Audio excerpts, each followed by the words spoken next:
N8N ಮತ್ತೆ ಡಾಕರ್‌ನ use ಮಾಡ್ಕೊಂಡು ಈ ಒಂದು ಫ್ರೀ ಎಐ ಆಟೋಮೇಷನ್‌ನ ಬಿಲ್ಡ್ ಮಾಡಿದ್ದೀನಿ. ಈ ಆಟೋಮೇಷನ್ ಏನ್ ಮಾಡುತ್ತೆ ಅಂದ್ರೆ ನಮ್ಮ ಇಮೇಲ್ ರೆಸ್ಪಾಂಡರ್ ಆಗಿ ಆಕ್ಟ್ ಮಾಡುತ್ತೆ. ಅಕಸ್ಮಾತ್ ಯಾರಾದ್ರು ನಮ್ಮ ಫಾರ್ಮ್‌ನ ಫಿಲ್ ಮಾಡಿದ್ರೆ ಅದು ಡೇಟಾ ಬಂದು ನಮ್ಮ ಗೂಗಲ್ ಶೀಟಿಗೆ ಬರುತ್ತೆ. ಅಂಡ್ ಯಾರು ಫಿಲ್ ಮಾಡಿರ್ತಾರಲ್ಲ ಅವ್ರಿಗೆ ಅದನ್ನ ಮೆಸೇಜ್ ಹೋಗುತ್ತೆ. ಇಲ್ಲಿ ನಾನು N8N ಯೂಸ್ ಮಾಡ್ಕೊಂಡು ನಾನು ಒಂದು ಆಟೋಮೇಷನ್‌ನ ಬಿಲ್ಡ್ ಮಾಡಿದ್ದೀನಿ.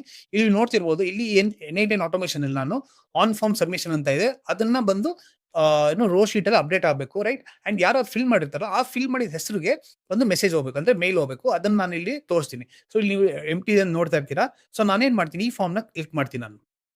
ಸೊ ಇದಕ್ಕೆ ನಾವು ಹೋಲ್ ಸೆಕ್ಷನ್‌ಗೆ ನಾವು ಏನಂತ ಕರಿತೀವಿ ವರ್ಕ್ ಫ್ಲೋ ಅಂತ ಕರಿತೀವಿ. ವರ್ಕ್ ಫ್ಲೋ ಒಳಗೆ ಇದನ್ನ ನಾವು ನೋಡ್ಸ್ ಅಂತ ಕರಿತೀವಿ. ಓಕೆನಾ? ಸೊ ಈ ಒಂದು ವರ್ಕ್ ಫ್ಲೋನ ನಾನು ಎಕ್ಸಿಕ್ಯೂಟ್ ಮಾಡ್ತೀನಿ. ಯಾವ ತರ ಕಾಣುತ್ತೆ ನೋಡೋಣ. ಸೊ ನಾವು ನೋಡ್ತಿರ್ಬೋದು ಎಕ್ಸಿಕ್ಯೂಟ್ ವರ್ಕ್ ಫ್ಲೋ ಅಂತ ಇದೆ. ಸೊ ಇದ್ರ ಮೇಲೆ ಕ್ಲಿಕ್ ಮಾಡಿದಾಗ ನನಗೆ ಒಂಥರ ಫಾರ್ಮ್ ಬರುತ್ತೆ. ನಾನೇನ್ ಮಾಡ್ತೀನಿ ನೇಮ್ ಟೈಪ್ ಮಾಡ್ತೀನಿ. ರಾಂಡಮ್ ಆಗಿ ಕೊಡ್ತೀನಿ ನಾನು. ರೈಟ್? ಈಗ ನಾನು ಸಬ್ಮಿಟ್ ಮಾಡಿದಾಗ ಇಲ್ಲಿ ನೋಡ್ತಿರ್ಬೋದು ಇಲ್ಲಿ ನಿಮಗೆ ಹೆಸರು ಈಗ ಪಾಪ್ ಅಪ್ ಆಗುತ್ತೆ. ರೈಟ್? ಇಲ್ಲಿ ನಾನು ಸಬ್ಮಿಟ್ ಅಂತ ಕೊಡ್ತೀನಿ.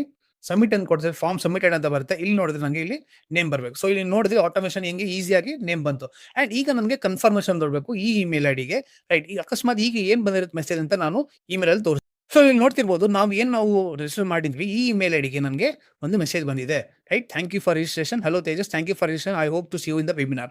ಸೊ ಇದೇ ತರ ಅಕಸ್ಮಾತ್ ನೀವೇನಾದ್ರು ಆಟೋಮೇಷನ್ ಮಾಡಬೇಕಂತ ಇದ್ರೆ ನನಗೆ ಕಮೆಂಟ್ ಸೆಕ್ಷನ್‌ಲಿ ಅಂತ ಟೈಪ್ ಮಾಡಿ. ನಾನು ಇದಕ್ಕೆ ಒಂದು ಡಾಕ್ಯುಮೆಂಟ್ ಕಳಿಸ್ತೀನಿ ಸೊ ದಟ್ ನೀವು ಕೂಡ ಇಂಪ್ಲಿಮೆಂಟ್ ಮಾಡಬಹುದು. Thank you so much. And ಈ ವಿಡಿಯೋ ಇಷ್ಟ ಆಗಿದೆ ದಯವಿಟ್ಟು ಫಾಲೋ ಮಾಡೋದನ್ನ ಮರಿಬೇಡಿ.